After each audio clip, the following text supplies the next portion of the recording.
Welcome to Clear Eyes, Full Hearts, a podcast presentation of Cadence 13 in association with Black Barrel Media and Ritual Productions. This is an episode-by-episode look at the award-winning TV show Friday Night Lights, created by Peter Berg. I'm Stacey Orstano. I played Mindy Colette Riggins. And I'm Derek Phillips, and I played Billy Riggins. The assumption, as always, is that you, our listeners, have already watched the show. But if you haven't already, go watch Friday Night Lights, which is currently streaming on Netflix and Peacock TV, because there will be spoilers. And check out our merch. That's right. So go check out our brand new website designed by Eleanor Carrez, who is at Eleanor Carrez on Instagram. Our website is www.cleareyesfullheartspod.com. Once again, that's cleareyesfullheartspod.com. Still, we want to answer your questions. Email us everything you want to know at cleareyesfullheartspod@gmail.com. Today, Season 2, Episode 5, Let's Get It On, written by Patrick Massett and directed by David Boyd. Here is the NBC synopsis. Coach Taylor returns to Dylan as head coach, but it's not an easy homecoming. Meanwhile, Tim and Lila try to change Jason's mind about experimental surgery. And we have a spectacular guest with us today, Emmy Award-winning local casting director of Friday Night Lights, Beth Sepko-Lindsey. Before we chat with Beth, let's get into the highlights of this episode.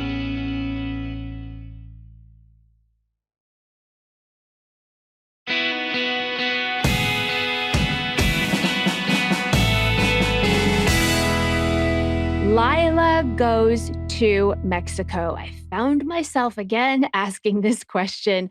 Where the heck are the parents? The parents. Buddy Garrity's at the dealership, passed out again. He's been boozing up because he's all upset that his wife left him. Come on, Stace. That's where the parents are. There are no parents in Dylan. It's more like a universal, where are your children thought. Like, yes, these kids are supposed to be in school and they're not. They're in an entirely different country. You didn't just leave to Mexico for a week when you were in high school? No, and I had this thought about that too.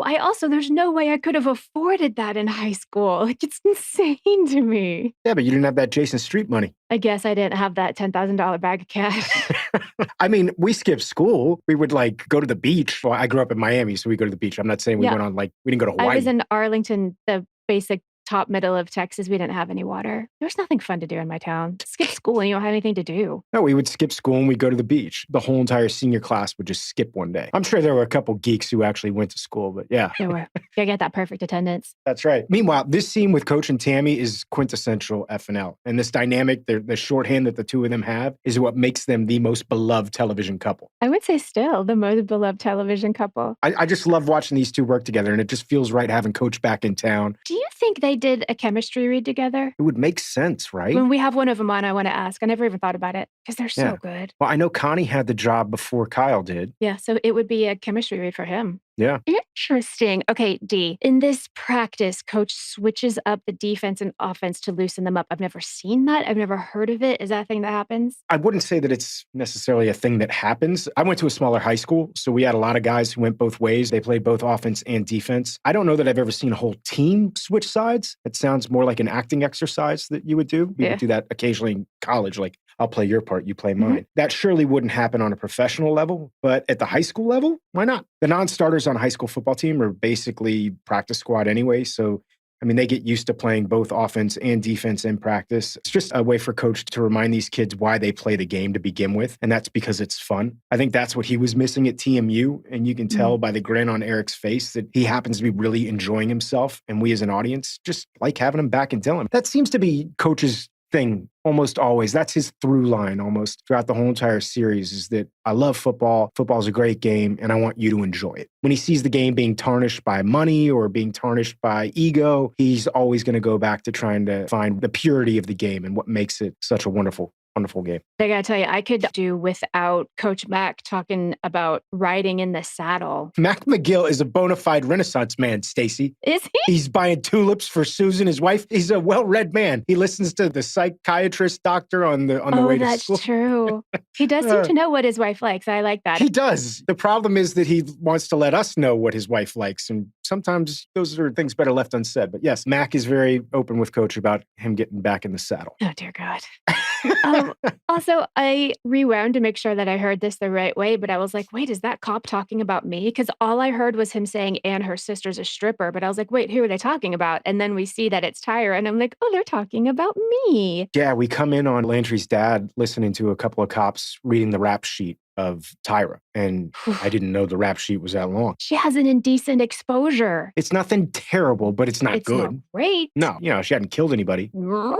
Yet. That's a pretty big file for a juvenile. The thing is, that this isn't going to bode well. Landry's pops is already suspicious of their relationship, and now he's extremely suspicious, not only of their relationship, but of her in general. The last thing you want at this point when you're murdering people is to have cops sniffing around. Take it from experience, Stacey. True words have never been spoken on our podcast. So your brother, Tim Riggins, his idea to save Street is a booze cruise. And I got to tell you, I am 100% here for it. I'm 100% here for a booze cruise. I don't even drink anymore, but it sounds like fun. But also, again, those kids are supposed to be in school. This is Dillon, Texas. You go to school 2 days a week. You play football for 10 days. And then you get into a top college later. Exactly. Tammy walks into her kitchen and says, I smell bacon. And I think we may have told the audience before, but I don't know if we did. But every time our show was shooting in the Taylor household, Kyle Chandler would get there early and actually cook bacon for like the entire crew. So when she says it smells like bacon, I bet you bottom dollar it smelled a lot like bacon. Yeah, this is true. Also, like in later seasons, he got a little portable grill, like a gas burning portable grill that you could use indoors. And he would literally sit there and cook bacon sometimes. I think there's actually a scene of him doing it on the show. So every time you had a scene in Coach's office, it smelled like bacon. I got him bacon flavored toothpicks one time. Just because. I know. I'm so thoughtful. Let's go back to that bacon situation here, because I think the whole reason Coach is making this bacon, he's got some ulterior motives. Because he wants to ride in the saddle? He wants to get back in that saddle. Oh, God. The way to a woman's heart is always bacon. Duly noted. I'm putting that down. Saracen calling out Coach in Coach's own house. I just have to ask, who is this Matt? When I was watching, I literally just went, yikes. He got one back rub from Carlotta, and he's a brand new man. This is the massive elephant in the room, though, and at some point, Coach is going to have a convo with his players about taking the job at TMU, because I do feel like it's going to come to a head at some point. These kids aren't really ready to play for him right now because of what transpired over the course of the last, 7 or 8 months or 9 months in Dillon. Yeah, I guess he did just kind of walk into the locker room and then all of a sudden he's coach again. That's a lot for kids to have to deal with. And there I am in my bra coming out of my room. I totally forgotten about this. I do remember asking the makeup department after they did my makeup. I was like, can you guys just smear it so it looks like I just woke up and I look really hungover? And they did. It's a quick little scene, but your delivery here is brilliant when you say, why is there a cop in my living room? It's just this deadpan, I can't even do it, but you just killed that delivery. It was fun. So completely, I was going to say not necessary, but I guess it is there to prove to Landry's dad that this household is maybe not where you want your son hanging out. Yes, our role on this show was to show what shouldn't be happening.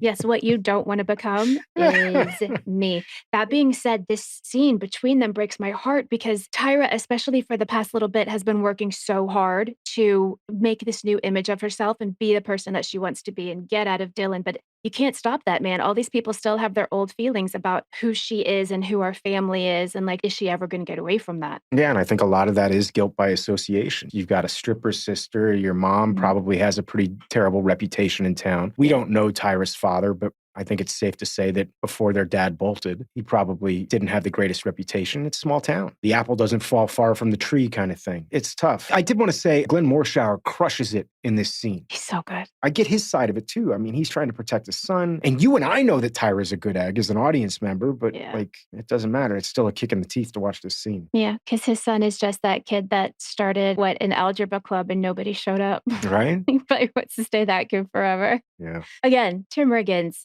might be my favorite Tim Riggins that we've seen so far is him in this episode. And he screams, "You're never going to walk again. Never." Fact. And that was just truth. And as hard as it is, I think that's the best side I've seen of him as a friend. When you're telling somebody that you love just the truth that they cannot see. That is a true sign of being a friend. When you have to tell that person that hard truth, when you have to bring that person back down to reality. On a different note, Stacey, do you remember who directed this episode? David Boyd. So David Boyd, once again, guys, is the director of photography on Friday Night Lights. He always does an amazing job. But whenever he's directing an episode, it's like he's saving some of these little perfect moments for this particular episode. That scene where Street jumps off the boat and he's in the water and we see him go into the water and that shot going up is just like beautiful, beautiful little shot there from David Boyd. And then I wanted to talk about the music in this scene as well, because playing underneath all of this is that To Build a Home song by Cinematic Lights Orchestra. That whole entire scene, the way it comes together, him landing on that beach, It's a rebirth Yeah. in some respects. That's maybe what it is. We like see him swimming. We know he's paralyzed. And then that wave picks him up and drops him on the beach. And it's like his realization of like, oh, this is my life. This is who I am. And he Yeah. starts to laugh in that moment. And it was so honest and so real that I think that's exactly what somebody in that situation would do. And I think that's the thing that we've been watching Street struggle with over the course of the past year. And it felt like he was getting better and may have regressed a little bit in this season. This idea of him coming to terms with the fact that he will not walk again. And I feel like him landing on that beach is that moment. Mhm. That laughter, he's accepted this now. And he can move on with his life. And that is something exciting to see. That's not to say that he's not going to have hardships and that there's not going to be trials coming in the future, but he's accepted what his reality is. And no shark stem cells in his spine, which, as alliterated and beautiful as that was, I'm glad didn't happen to him. Then, my favorite, halftime coach Taylor, he is spitting fire, but then it's Landry Clark that seems to bring this team together for what they do in the second half. Yeah, and it's unexpected. He's very low on the totem pole as far as players on the Dillon Panthers are concerned, but sometimes it takes that guy who's got the outside perspective on things to kind of wake everybody Also, up. he's just smart and has Exactly. the vocabulary for it. And people are like, oh, wait, you're right. Exactly. You got a bunch of meatheads in the locker room that are like, well, Socrates, sweet. And I just said Socrates. I meant Aristotle. The second half of this game, I sort of sometimes forget that this show is centered around football until we have a game like this one where I went through the emotions of the players on the field. But of course, the game had to end with a play between Saracen and Smash. So we can finally show that these two are joined again and will be the Panthers that we love. This scene with Landry and Tyra here, this breaks my damn heart. It's post-game. Landry's on cloud 9. They're cheering his name. Yeah. And I mean, how often has he probably been celebrated? And for a kid who, when we start the show, is really just looking to be accepted, I think this is kind of a wonderful moment. And of course, it's Friday Night Lights. You don't get to have those moments last long. So immediately after that, Tyra pulls him aside and says, I think we should stop seeing each other. She does this thing where she insults him and basically tells him that he's unattractive and that he's ugly. And we know as an audience that she's doing this because she's trying to rip that Band-Aid off and get him not to want to be around her. If I can hurt him, then maybe he'll leave me alone. But we know that she loves him, and she's only doing this because Landry's dad has told her to stay away from his son. It breaks my heart. I don't know. It was so mean. It's so mean. And then when she goes back to the car and she starts crying, we know that she didn't mean any of it. I know, but Landry doesn't know that. No, and Landry doesn't know that. That's the worst part. I do have to say, I'm digging this Matt that stood up to coach, and this Matt that finally told Julie what she needed to hear. Like, yeah, you should be mad at Julie. She was terrible to you. Yeah, exactly. I watched that scene and I was like, yeah, good for you, Matt. And I still like Julie, but I'm mad at Julie right now. And is it possible, Stacey, just hear me out, that when Carlotta was giving him that back massage, that she also gave him a spine? Huh? Oh, God. I'm serious. Something happened in that back massage moment, Stacey. It was the singing that did it. Her siren song awakened in him, and that we've never seen. I love it. Oh, Carlotta. And meanwhile, we're at the end of the rewatch portion of this episode. And a la the film Y Tu Mama Tambien, we have this kinky moment with Tim and Lila and Street. They're still in Mexico, and Lila winds up making out with Street and Tim at the same time. And then Coach, Stacey, at the very end of the episode, winds up getting back in the saddle. But at least Lila did go outside to pray, because I was like, oh, God, what are the three of you going to do? Okay, she's going to pray. That moment was pretty kinky, though. Pretty kinky for FNL. Also, kids, get back in school. Please return to school, children. Anyway, guys, that is the end of our rewatch portion of the show, but please stick around because we are about to move into our interview with Beth Sepko-Lindsey, the Emmy-winning Texas casting director of Friday Night Lights.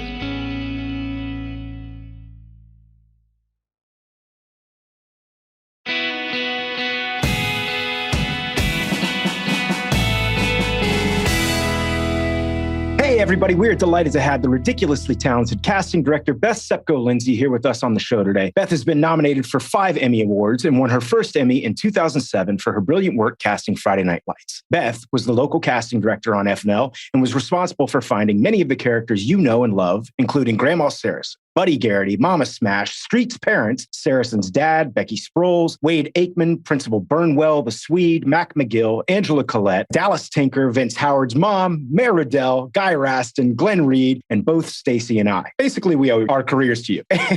She was also in charge of casting close to 1,000 actors that make up basically the town of Dillon, Texas. And that's over the course of 5 seasons. Beth has also worked as a casting director on such TV shows and films as 1883, The Sun, Alita Battle Angel, Queen of the South, The Leftovers, American Crime, Straight Outta Compton, Revolution, Chef, Machete, Death Proof, Planet Terror, Temple Grandin, Idiocracy, A Scanner Darkly, Fast Food Nation, Sin City, Secondhand Lions, Office Space, Rushmore, Waiting for Guffman, and of course, the Oscar-winning film Boyhood, directed by the incomparable Richard Linklater. So, Beth, thank you so much for being here. Is it weird to hear your resume read out like that? Yes. It's like a daily affirmation I've never done that I think I'm going to start doing.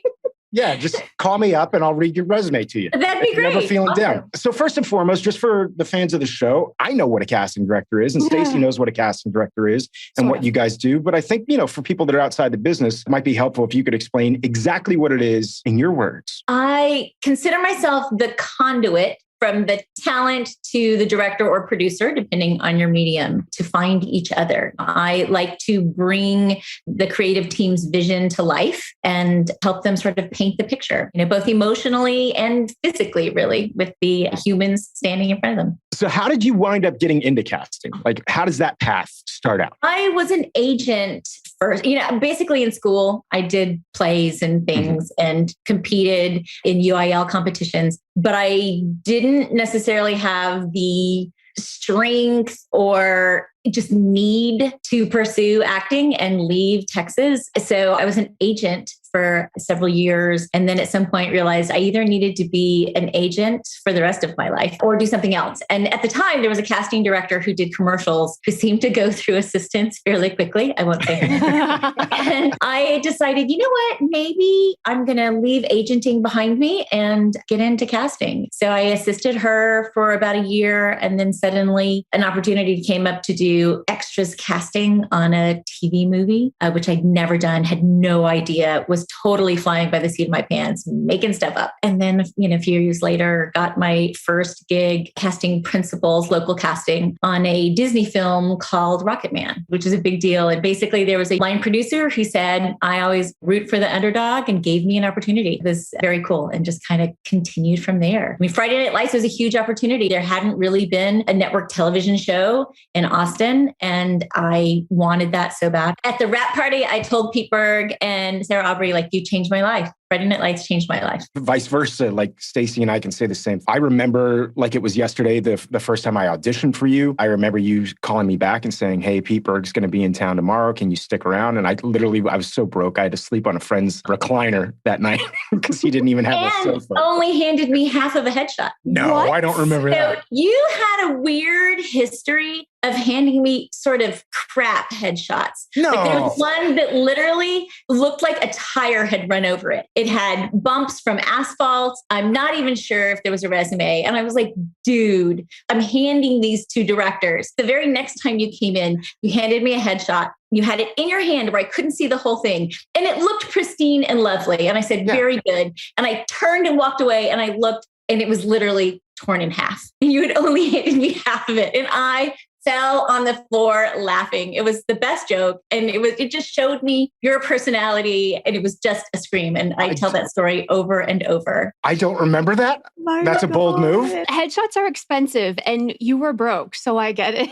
No, but I took a lot of time. I do remember having a conversation with an actor friend of mine who was like, dude, I just crumple them up and hand them to people. I don't know. There's all these ideas that people have to make an impression on casting. But that did it. I remember it. I think of it always. It was awesome. Amazing. I'm embarrassed right now. I really am. Sorry. I can't believe you don't remember. No, I mean, maybe I left the house because I was coming from Dallas and like, oh crap, I don't even have a headshot. What the hell's wrong? I think of you as a professional actor. I'm sure it was just a fluke. That happened all the time. I hated when in-person casting would be like an early morning thing. I always say, put me at the end of the day, even though directors are tired from scouting or whatever. But first thing in the morning, actors have left Dallas at 4 or 5 a.m. And had copious amounts of caffeine and come down to Austin. And by the time they come into my office, they're so jittery and jacked up that it's almost impossible to have a good audition. So I never want morning casting sessions. No, that's tough. I think also actors are kind of nocturnal, especially when we're younger. I don't think I woke up before noon unless I was working. Oh, for sure. Because I was bartending or waiting tables when I was starting out. But yeah, I mean, as you said, this job changed your life and it completely and totally changed ours. So thank you for that opportunity. I don't know that I've I've ever officially had the chance to tell you that. I know quite a few people, Bria Grant among them, who were like, yeah, it was Beth Sepko and like Jeffrey Reiner that gave me the entire rest of our careers. You left and I was like, so you don't get the thank you. Everyone's gone. But you go to the movies and you go, oh, 42. Oh, Derek is playing such a nasty character. I was going to ask you, what is it specifically on a show like Friday Night Lights that you and the rest of the producing team were looking for when you were casting a role? Like, I know every role is different, but was there one overriding thing that was one kind of theme that you were looking for when you were bringing actors in? Authenticity. Because of Pete's ties to Texas and Friday Night Lights and his experiences from football here, I grew up in look, I was on dance team. I was on the football field. I did a halftime show in the Cotton Bowl. So we wanted it to feel like Texas football. We wanted from the booster parents to the students to the rally girls to everybody. We wanted it to feel real, which is also why Jeffrey Reiner gets a lot of credit for being willing to take a chance on actors in Texas. We would start every episode with a conference call with the LA creative teams. I mean, Linda Loy and John Bryce were so amazing also. And we would talk about the characters in the next script. And there were times that I would say, oh, I don't know if I have this. I'll certainly audition. I may have a couple of really good people. It's going to be quality, not quantity. And there were sometimes I was worried and Jeffrey would say, don't sell yourself short, Beth, just read people. Someone like LaMarcus Tinker, Dallas Tinker, LaMarcus Tinker. I don't know which is his real name and which is his character name. I'm not sure either. Someone, like that we just fell in love with. And even Dora Madison, I'd been reading since she was 8 years old. Wow. Oh my gosh. Had not really been able to cast her before this show. It was really great. We just wanted it to feel authentic, to feel like you were watching a documentary. We had Brad Leland on recently. Stacey and I were talking about the authenticity on this show, and that's 100% on your shoulders. When you watch these scenes, it just feels like Texas. And I've lived in Texas. I went to school in Texas, so that's my Texas connection. But it just feels like Texas to me. There's an authenticity, there's a realness to all the characters, and that's 100% on you because you found all these people. Now, there's people like Brad Leland and Libby Villari that I didn't find. They were doing every Texas movie before I ever even knew about casting. I joke with Brad that basically if you're going to do a film in Texas, there's like a waiver that has to be signed through the Texas Film Commission that you have to hire Brad because it seems like that's the case. I can see and he that. goes, hey man, that's not true. I haven't worked in Texas in months, man. I'm international now, Derek. I'm all over the place. No, that's true. He's another one. It's funny because I always think of him as gone, even though, his family is here and he's here. Yeah. Derek and I were friends before I ever auditioned for the show. So he told me when I was going down there to meet with you that improv might be a part of it. And I was like, oh my gosh, what if I didn't know that? I'm wondering how much it came into play in the audition room. Was there ever like a make it or break it if somebody just wasn't up to playing the improv game a little bit? The improv was especially important with the football players because a lot of just like smack talk in the locker room, which everyone knows when you audition for me, you're going to be reading with me. Anytime someone wasn't quite getting it, or some guy was afraid to get in my face or something, that's when Jeffrey would come around the table. Yes. Get up in their face and he'd be going back and forth. And I mean, you had no choice. You realize the producers, you want to punch him and you want to yell at him, but that became a thing. And it got to where it was just fun because I knew, oh God, here he comes. He's coming around the table. He's going to get in their face and they'll be up against the wall.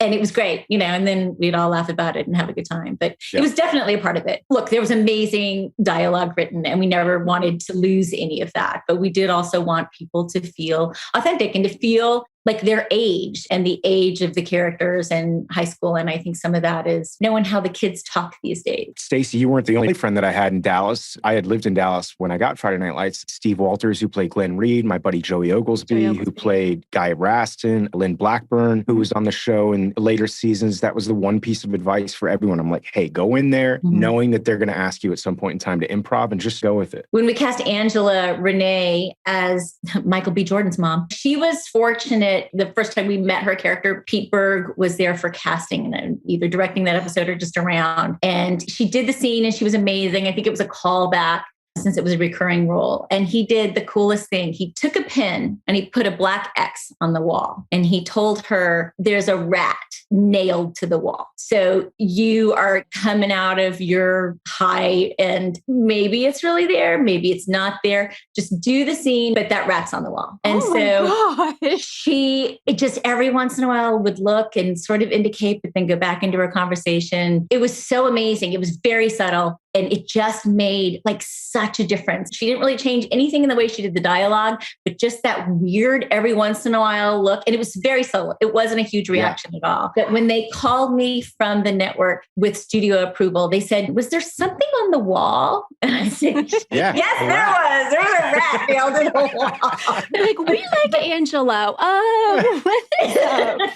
It was so great. Even just like that weird bit of improv just made a huge difference. This next question that I have is kind of selfish because Stacey and I are both actors, but what is one piece of advice you would give for an actor before they step into that audition room? That's such a hard And question. it's got to be one. It can't be multiple. I'm kidding. You can. No, we want all of them. I want everyone to be human beings. I know that sounds weird, but people trip over their words. They say the wrong thing. Mistakes happen. And that's all real life. Yeah. And if you mess up a word, I want you to just stay in it. I can see the moment when someone has missed a line, but they kept going. And I'm fine with it. And we keep going. But I always see in their eyes when they realize, oh, I missed that line. And, oh my God, can I try and put that back in? I wonder if I can put that back in. But they're saying the words of dialogue, but they're thinking about something else completely different. And they haven't allowed themselves to sort of be human and just be in the moment. When I've auditioned for you in the past, there's a skill set that you have. You're very calming. And I've noticed whenever I've had auditions for you, I don't feel like I got to get this job. I got to get this job. It's not like a pressure thing. You make the room a calm place and it feels like a place where you can create art. And that's what I think as an actor I'm looking for when I go in there is, I don't know what you guys are looking for. I'm going to try my best to create and figure out what it is I think this is. And you've kind of always allowed that to happen, at least in my experience being in the room with you. And even the ability to fail in the room without it being like failure, but try this and maybe that thing you try doesn't work, but it's like, we tried, let's try something else. And you like have the ability to fail a little bit and then try something else. It doesn't happen all the time. No, it doesn't. There are times where you walk in and it's very much like you are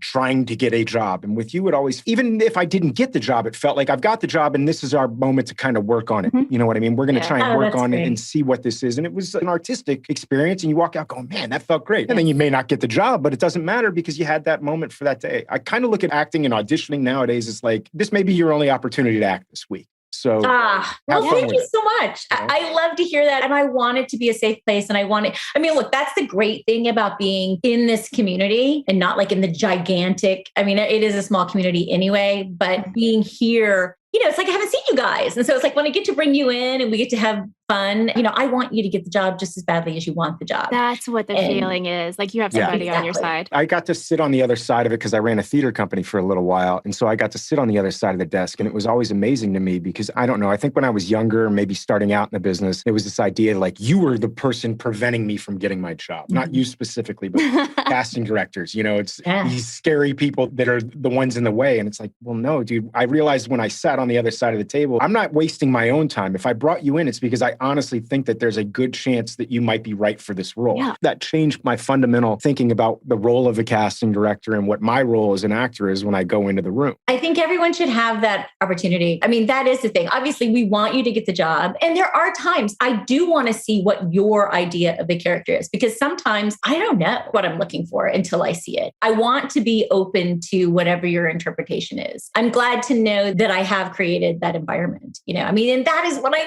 miss about not being able to have in-person casting. That's the question that I actually had for you. Is there a moment on the show or a character on the show that while you were trying to cast it, you had an idea of what you thought it was, and then some actor came in and completely and totally turned it on its ear, and you were like, wow, I didn't see it that way before, but maybe that's what it is, and that person wound up getting the job? I don't know if I've had that. It's funny because there were times, like Stacey, did you audition for the role that you ultimately got, or did you audition for something else? No, it was for Mindy, but I didn't even have a callback. I read with you and Jeffrey and then got a call like 2 days later. I booked it. Yeah. So like the actor that we cast for Coach Stan, we did not audition him for that role. Like we auditioned him for something. I brought him in for like a nurse or something. And Jeffrey went, oh my God, there's a role coming up that he'd be great for. And I was like, wait, Russell? He was like, yeah. And I'm like, he's a coach? And he was like, yes, just wait. And of course, I don't think he was what they originally planned. But then he took that ball and ran with it. We had so much fun working together in seasons 4 and 5. So fun. But that was a surprise. And of course, I had already had ideas of people to bring in for that role. So I was also like a little bummed I didn't really get to audition it. But I was thrilled that Russell got it and it became a great recurring role. Yeah. I love that. In this show specifically too, it started out and became such an ensemble piece. And it was so much about like being a bit of a team player the way that we were shooting. Can you tell in the room if an actor's going to be a good fit for that, to be like a team player? We did the improv. That is one way of knowing. Are they going to be able to roll with it? Just knowing that someone is able to listen and talk to us about it. And, there were times where it was just, hey man, we like you, let's do it again if you mess up or something. Someone who was able to collaborate in that way and not be so nervous. And look, it's okay to be nervous and we were fine with that, but we wanted to see that enthusiasm about it and willingness to come play with us. The fact that Jeffrey was in the room, he was often there, whether he was directing or not. I mean, obviously he was directing on set, he wasn't in the casting, but he could see it. He has a really great eye and he could see it in someone. And even if he didn't get it quite in the room, he knew he'd get it later. And I have to say, even at the studio and network level, they must have also had that same trust, because there were times that I was sending up clips for approval that I was like, oh, I don't know if this clip's going to get approved, but they could see it as well.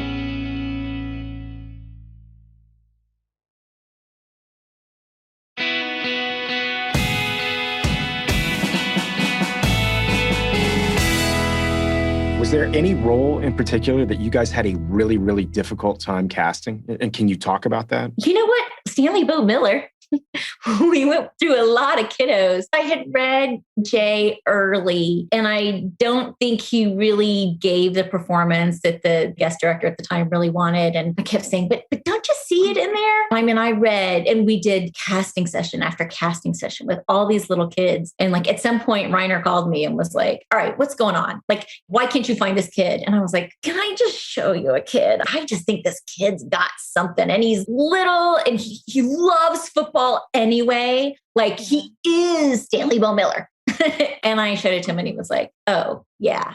Oh, for sure. And it's funny because years later, when Ronna Kress was doing The Blind Side, she called me and was like, I've been looking at a bunch of kids, and do you have any kids in Texas? And do you want to do a search? And I said, I'll do a search. But like in the first 30 seconds of the phone call, I said, have you read a kid named Jay Head? And she was like, I don't know. And I said, well, you should read him. He had done like an episode of How I Met My Mother or something. He'd done a little bit of stuff, but just in that phone call. And I believe he had actually sent in a tape, and Ronna's office had somehow missed it or overlooked it, and ultimately went back and revisited it, and he got the job. So it was very cool. That's pretty awesome. Has there ever been a time, because I mean, you've worked with some pretty big time people in this business. I mean, I know I've been starstruck being on set before, but have you? Does it still happen? Oh, I definitely get nervous. In a way, I tell actors all the time, I'm just like you. I'm trying to get the job. If I'm interviewing with someone when I want it, I can get really nervous. It's funny, when I did GCB, a pilot. I loved that show. And, and I had Darren Star. I had like people from Sex and the City. And like my sides were like, at some point, the pages went flying. And I'm sure my camera operator was like, what the heck is wrong with that? And I was like, these people are like, to me, it's like, the writers and the directors are people that make me nervous, working with Robert Rodriguez for so many years. I remember doing the first Sin City, and at some point Benicio del Toro came in to show his prosthetic makeup, and I'm sitting there looking at him, and then when I realized who it was, I just quietly walked away. Instead of going, hey Benicio, I'm a huge fan, I was like, oh God, that's well, goodbye. Do you have a favorite memory from the whole FNL days? I know there's just so many. I mean, I love, like I said, the Angela story, Pete nailing the rat to the wall. Even just when we were reading for the pilot, at some point we were all reading for Landry, and Linda had said, well, we found this kid, Jesse Plemons. And I was like, oh, he's from Texas. I was like, oh, yeah, no, I'm going to stop looking right now. He would be great, Landry. Like, I can't read anyone else. So even though he read in LA, he didn't read here, and he was already gone, that kind of stuff. There were a lot of memories like that. And then winning the Emmy was big. Yay! And it's funny, we had agreed that if we went up there, Linda was double nominated. Linda and John were nominated for Grey's Anatomy and for Friday Night Lights. And so her husband was with us. His job was to hand her the right index card, which he did. But we had agreed she was talking and we weren't talking. And then at the end, she didn't tell us she was going to say clear eyes, full hearts. And then John and I just kind of looked at each other and went, oh, can't lose. Oh, gosh. It was certainly fun. And the family in Friday Night Lights. Kyle Chandler, it's funny because I was a huge fan of a show that he did called Homefront. My mother and I watched, we were huge Kyle Chandler fans. And at some point he had sent me notes and stuff and was like, hey, send me a headshot, someone to read or something. something. And I would read the person, but I never like responded. And I think at one point he called me and I didn't call him back. I was like, Kyle Chandler's calling me. Why is he calling me? And when he was finally directing an episode, he was like, yo, what do I have to do to get you to call me back? And I was like, oh, I can't talk to you.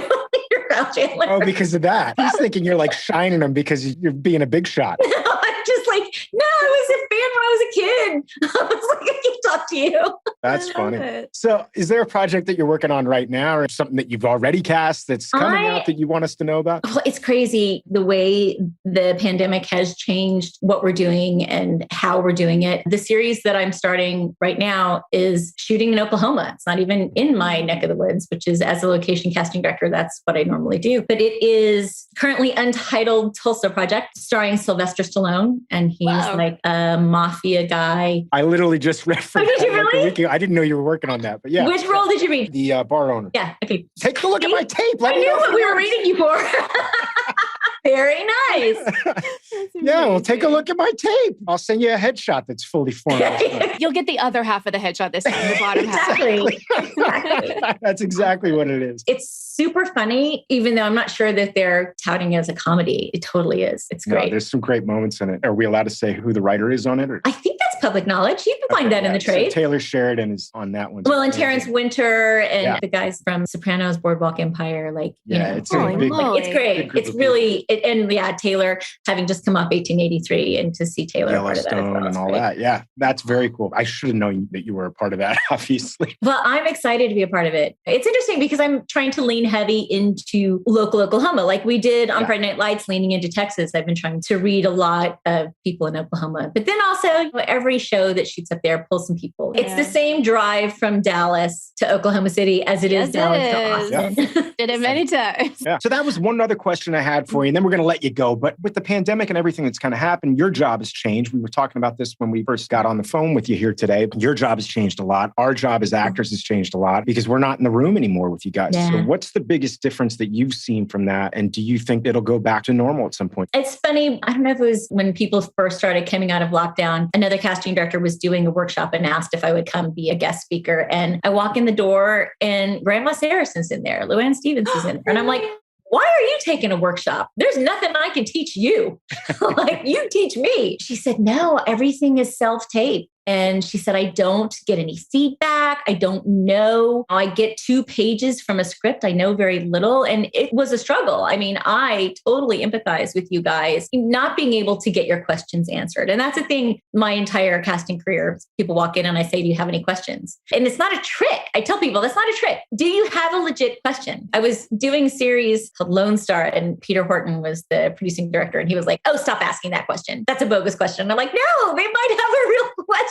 And it's interesting. I was actually thinking this morning on this show that I'm doing in Oklahoma that there's people that I like, but the self-tape isn't, one of them legitimately, the sound is not synced with the person talking. Yeah. And she's great, but the tape is just not great. And so I thought I need to do a round of Zoom auditions so that I'm at least directing them. I'm recording it. And I can control those things because at least I can recreate the in-person a little bit. So I miss that interaction and that ability to help and guide the actors through the audition. So hopefully we'll get back to that. I have continued to pay rent on my office for 2 years. I think I've been in twice, maybe 3 times, but I hope it goes back to that. I will say on the plus side, there was a time when we would do auditions. It would be at the end of the day after the scout, the director would come to my office and it was like, okay, you have a callback or you're coming in for the director and it's between 4 and 5 p.m. on Tuesday. And that was it.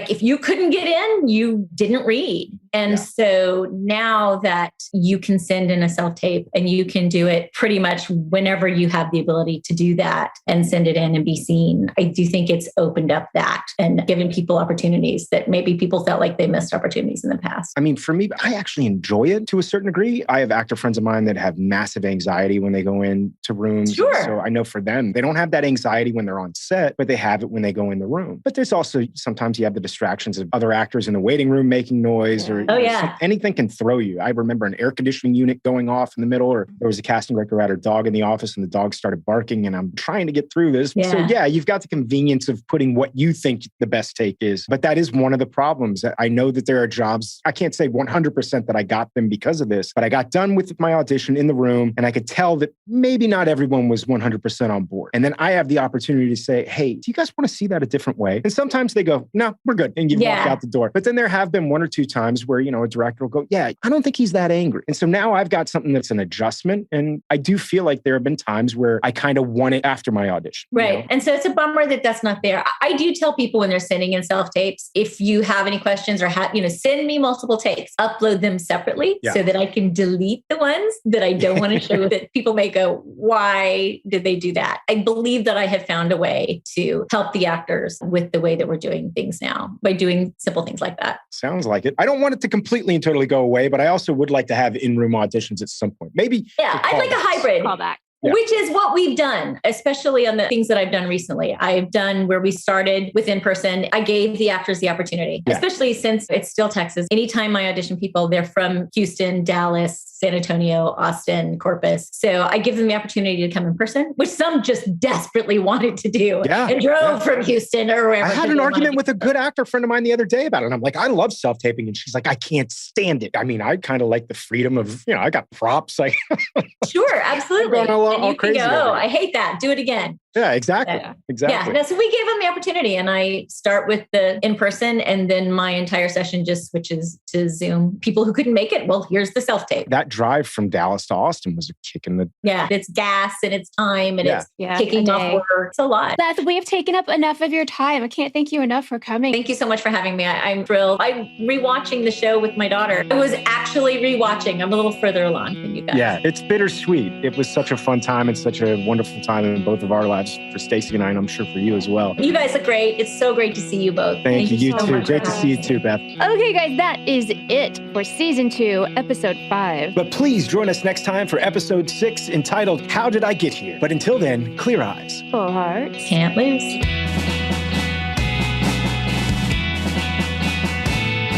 Clear Eyes, Full Hearts is a podcast presentation of Cadence 13 in association with Black Barrel Media and Ritual Productions. Executive producers are Stacey Oristano and Derek Phillips, Chris and Mandy Wimmer for Black Barrel Media, and Steve Walters for Ritual Productions. Our producer is Miranda Parham. Send your questions to cleareyesfullheartspod@gmail.com. Find us on social media. I'm Stacey Oristano on Twitter and Instagram. And I'm at Derek Phillips on Twitter and _Derek Phillips on Instagram. And check out our websites, cleareyesfullheartspod.com, cadence13.com, and blackbarrelmedia.com. Thank you guys for listening, and we'll see you next week.